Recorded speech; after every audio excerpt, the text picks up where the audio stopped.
दोस्तों, DSP madam आज सज धज कर अपने रिश्तेदार की शादी में जा रही थी। ड्यूटी से पहले ही देर हो चुकी थी और अब शादी में पहुंचने में भी देरी हो रही थी। समय की कमी के कारण वह तेजी से गाड़ी चला रही थी, लेकिन अचानक उनकी कार का पीछे का टायर डगमगाने लगा। उतरकर देखा तो टायर पंक्चर था। डीएसपी मैडम ने मन ही मन सोचा, आज तो देरी पर देरी होने वाली है, और ऊपर से उनका ड्राइवर भी आज साथ नहीं था। तभी नजर घुमाई तो पास में ही एक पंक्चर की दुकान दिखाई दी। उन्होंने भगवान को धन्यवाद दिया, आपने पास ही मदद भेज दी। डीएसपी मैडम जल्दी जल्दी उस दुकान पर गई और पंक्चर वाले से कहा, मुझे शादी में जल्दी पहुंचना है, कृपया मेरी गाड़ी का टायर जल्दी से ठीक कर दीजिए। दुकान पर मौजूद एक बूढ़े ने कहा, मैडम बस 2 मिनट बैठ जाइए, मेरा कारीगर आता ही होगा। करीब 5 मिनट बाद एक मास्क पहने मजदूर वहां आया और टायर निकालकर पंक्चर बनाने लगा। डीएसपी मैडम उसकी ओर देख रही थीं। उन्हें अंदर से कुछ अजीब सा महसूस हो रहा था। उन्होंने पूछा, तुमने मास्क क्यों लगाया है? मजदूर बोला, मुझे सर्दी है और धूल मिट्टी से एलर्जी है, इसलिए मास्क पहना है। डीएसपी मैडम को शक हुआ। उन्होंने सख्त लहजे में कहा, जरा मास्क उतारो। पहले तो मजदूर ने मना किया, लेकिन डीएसपी मैडम के गुस्से पर मजबूर होकर उसने मास्क उतार दिया, और जैसे ही मास्क उतारा, डीएसपी मैडम के पैरों तले जमीन खिसक गई। वह हक्का बक्का रह गई, क्योंकि वह मजदूर कोई और नहीं बल्कि उनका पति था, जो 10 साल पहले एक हादसे में मरा हुआ माना गया था।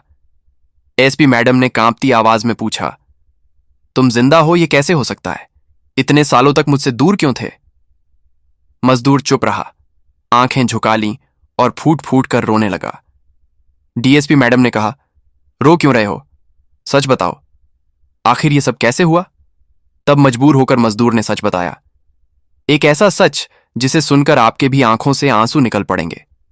तो दोस्तों, पूरी कहानी को विस्तार से जानेंगे तो वीडियो में लास्ट तक बने रह और वीडियो को लाइक करके चैनल को सब्सक्राइब कर दें। तो चलिए बिना देरी के वीडियो को शुरू करते हैं। शहर की सबसे तेज तर्रार और ईमानदार पुलिस अफसरों में से एक डीएसपी संध्या सिंह आज अपनी यूनिफॉर्म में नहीं थी। आज वह सिर्फ संध्या थी। नीले रंग की सिल्क की साड़ी, कानों में हल्के झुमके और चेहरे पर एक ऐसी मुस्कान जो आज सुबह से जाने का नाम ही नहीं ले रही थी। आखिर हो भी क्यों ना, आज उसकी सबसे छोटी और लाडली कजिन जया की शादी थी। सालों बाद परिवार में कोई इतना बड़ा फंक्शन हो रहा था। जब संध्या अपनी सरकारी गाड़ी की चाबी उठा रही थी तो हेड कांस्टेबल वर्मा ने मुस्कुराते हुए कहा, मैडम आज तो आप बिल्कुल पहचान में नहीं आ रही। संध्या ने हंसकर जवाब दिया, वर्मा जी, कभी कभी क्रिमिनल और फाइलों से बाहर निकलकर इंसान भी बनना पड़ता है। आज कोई ड्यूटी नहीं, सिर्फ मस्ती। आज कोई ड्यूटी नहीं, सिर्फ मस्ती। वर्मा जी ने फिक्र से कहा, मैडम ड्राइवर को साथ ले जाती तो अच्छा रहता। अरे नहीं, आज मैं अपनी गाड़ी खुद चलाऊंगी। वैसे भी शहर से बाहर फार्म हाउस पर है शादी, खुला रास्ता होगा, अच्छा लगेगा। कहकर संध्या ने अपनी पर्सनल गाड़ी की चाबी उठाई और पार्किंग की तरफ बढ़ गई। गाड़ी हाईवे पर हवा से बातें कर रही थी। शीशे नीचे थे और न्यू गाने अरिजीत सिंह के चल रहे थे। संध्या का मन आज सच में बहुत हल्का था। रोज की टेंशन, केस मीटिंग्स, इन सब से दूर उसे याद आया, सोहन को भी अरिजीत सिंह बहुत पसंद थे। सोहन, उसका पति, यह नाम सोचते ही उसके चेहरे की मुस्कान हल्की सी फीकी पड़ गई। 10 साल हो गए, एक लंबा अरसा, एक ऐसा जख्म जो कभी नहीं भरा। वह एक भयानक एक्सीडेंट, एक पहाड़ी रास्ते पर गाड़ी का खाई में गिरना, और फिर कुछ भी नहीं, बस जली हुई गाड़ी के टुकड़े और एक ऐसी खबर जिसने संध्या की दुनिया ही उजाड़ दी थी। तब वह सिर्फ एक इंस्पेक्टर थी। सोहन की मौत ने उसे तोड़ दिया था, लेकिन उसी दर्द ने उसे पत्थर भी बना दिया। उसने खुद को काम में इतना डुबो दिया कि आज वह शहर की डीएसपी थी। सब था उसके पास, पावर, इज्जत, एक बड़ा सा घर। बस सोहन नहीं था। तुम होते तो कितना खुश होते, सोहन, उसने धीरे से हवा में कहा, जैसे सोहन उसकी बगल वाली सीट पर ही बैठा हो। देखते तुम्हारी संध्या आज कितनी बड़ी अफसर बन गई है। इन्हीं ख्यालों में गुम उसे ध्यान ही नहीं रहा कि वह शादी के वेन्यू से बस आधे घंटे की दूरी पर थी। वो थोड़ा और लेट हो चुकी थी। उसने एक्सीलरेटर पर पांव दबाया, गाड़ी की स्पीड बढ़ी। तभी अचानक उसे गाड़ी के पिछले हिस्से से एक अजीब सी आवाज सुनाई दी, फट फट फट। और इससे पहले कि वह कुछ समझ पाती, गाड़ी का संतुलन बिगड़ने लगा। उसने बड़ी मुश्किल से स्टीयरिंग को काबू में किया और गाड़ी को सड़क के किनारे लगाया। सत्यानाश, आज ही यह सब होना था। उसने गुस्से में स्टीयरिंग व्हील पर हाथ मारा। उसने नीचे उतरकर देखा। पीछे का टायर बिल्कुल झपटा हो चुका था। पंचर, और किस्मत तो देखो, दूर दूर तक कोई मदद नजर नहीं आ रही थी। ना कोई दुकान, ना कोई घर, सिर्फ सुनी सड़क और दोनों तरफ खेत। मोबाइल निकाला तो नेटवर्क भी गायब था। वाह, बहुत बढ़िया। वह खुद पर ही सार्कास्टिक हो रही थी। डीएसपी साहिबा बीच सड़क पर फंस चुकी हैं। इससे अच्छी किस्मत और क्या होगी। साड़ी का पल्लू कमर में खोसकर वो गाड़ी की डिग्गी खोलने लगी कि शायद सटेपनी बदल ले। लेकिन कहाँ उसे ये सब काम कहाँ आता था। सोहन होता तो 5 मिनट में कर देता। फिर सोहन का। उसने झिड़कर अपने ख्यालों को दूर किया। अभी प्रॉब्लम पर फोकस करना था। उसने चारों तरफ नजर घुमाई। सड़क पर 1-2 गाड़ियां गुजरी, लेकिन किसी ने रुकने की जहमत नहीं उठाई। शायद एक सजी धजी औरत को अकेली देखकर उन्हें लगा कोई ड्रामा होगा। आधा घंटा बीत गया। पसीने से उसका मेकअप हल्का पड़ने लगा था। गुस्सा और लाचारी दोनों उस पर हावी हो रहे थे। तभी उसे दूर, जहां सड़क हल्की सी मुड़ रही थी, एक छोटा सा बोर्ड नजर आया। धूल और मौसम की मार से उसका रंग उड़ चुका था, लेकिन फिर भी पढ़ा जा सकता था, पंचर की दुकान।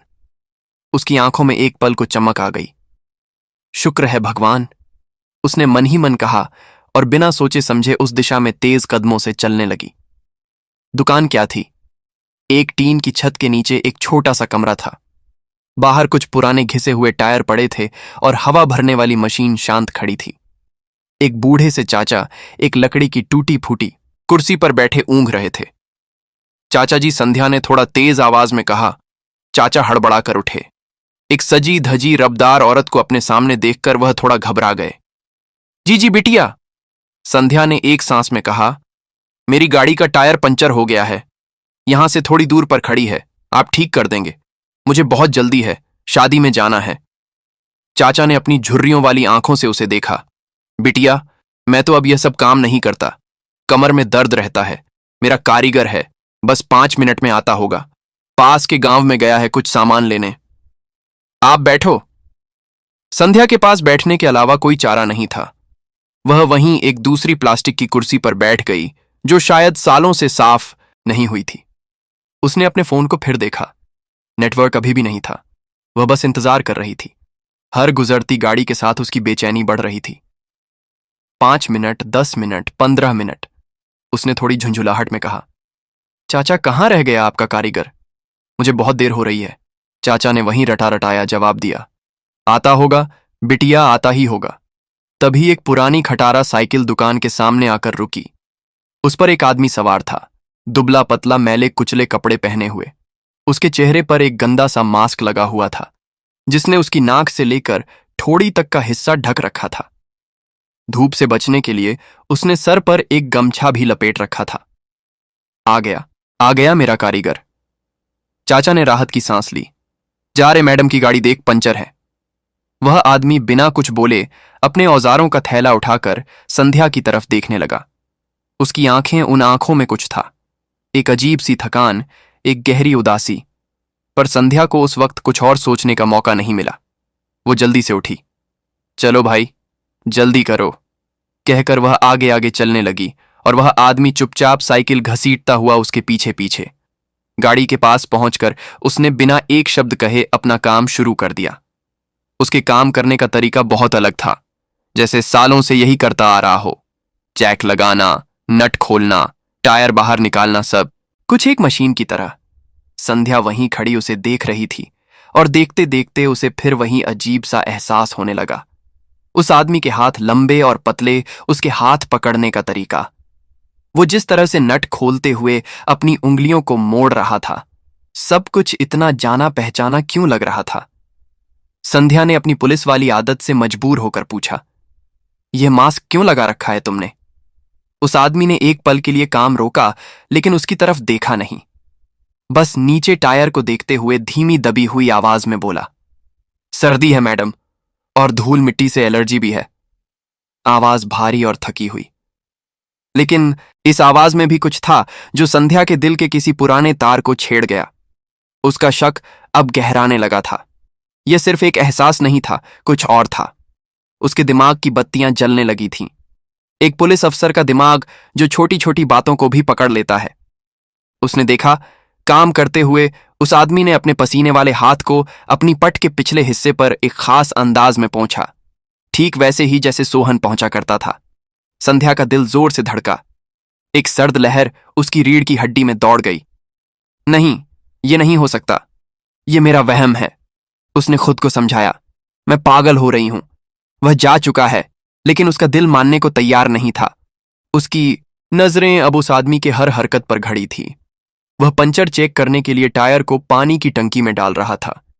उसकी गर्दन का पिछला हिस्सा खुला हुआ था और वहां कान के ठीक नीचे एक छोटा सा तिल था। बस संध्या के लिए यह काफी था। यह वही तिल था जिसे वह अक्सर छेड़ती थी। उसकी दुनिया घूम गई। उसके कानों में साए साए की आवाज होने लगी। उसे लगा वह अभी चक्कर खाकर गिर पड़ेगी। उसने कांपती हुई आवाज में कहा, जरा अपना मास्क उतारो। उस आदमी के हाथ वहीं रुक गए। वह पत्थर बन गया। उसने कोई जवाब नहीं दिया। संध्या थोड़ा आगे बढ़ी।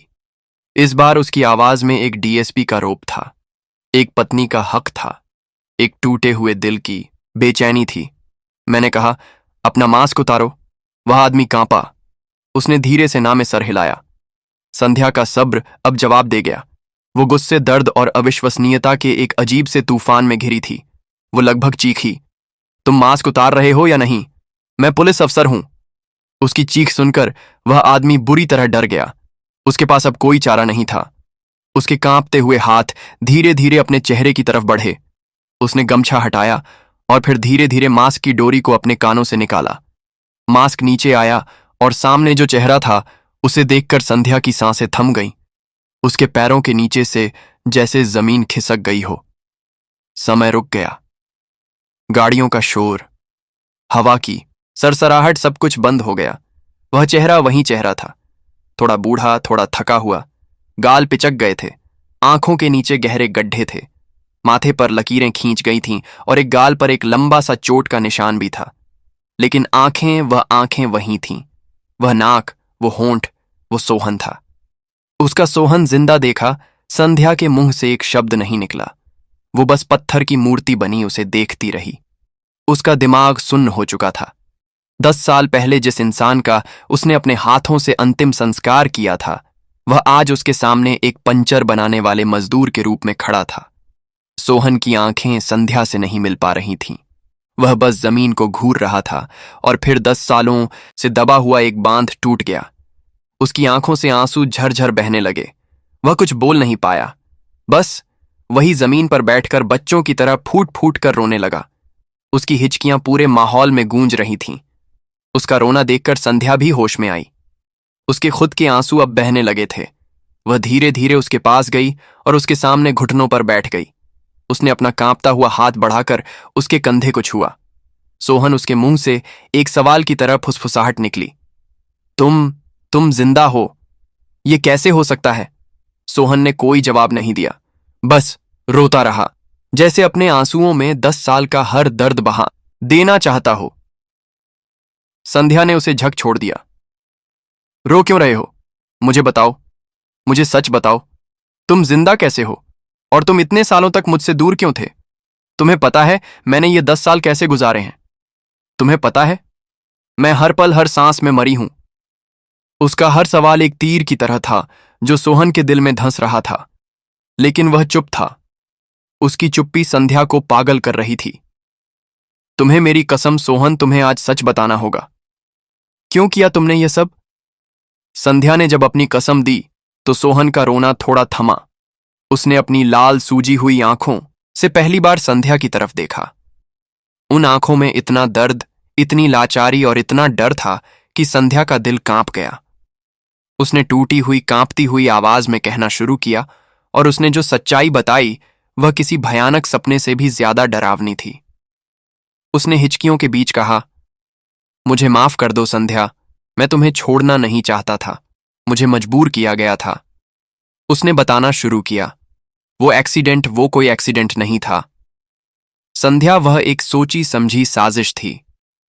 तुम्हें याद है, मेरे मरने से कुछ महीने पहले मैं नासिक में एक बड़े सरकारी हाईवे प्रोजेक्ट पर काम कर रहा था।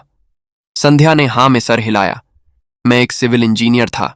संध्या, मेरा काम सिर्फ नक्शे और कंस्ट्रक्शन देखना था। लेकिन मुझे कुछ गड़बड़ लगी। जो मटेरियल इस्तेमाल हो रहा था वह बहुत घटिया था। सीमेंट, सरिया, सब कुछ। मैंने जब गहराई में छानबीन की तो मेरे होश उड़ गए।